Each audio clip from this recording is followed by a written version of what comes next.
If you're anything like me, you might use reminders to keep track of your shopping list. In fact, I've got a shared list with my fiance where we can both put things on, then we go to the shop, it's all there ready to go.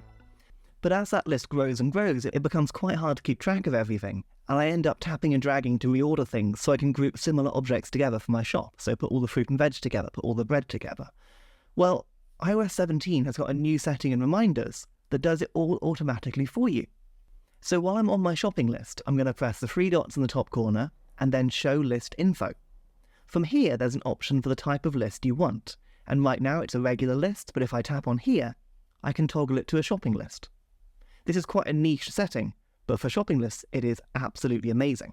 If I come off of here, any second now, there you go, my list has automatically arranged itself by food type and product type, so when I go shopping, I can get all of my similar items together at the same time from my shopping list.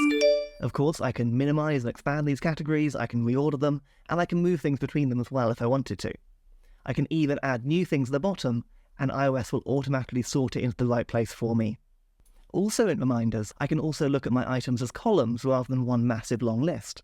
If I press those three dots again and then say View Columns, I can then swipe sideways. If my shopping list was particularly long, this will make it much easier to break down what I need to find in each area, without having to scroll up and down the whole time.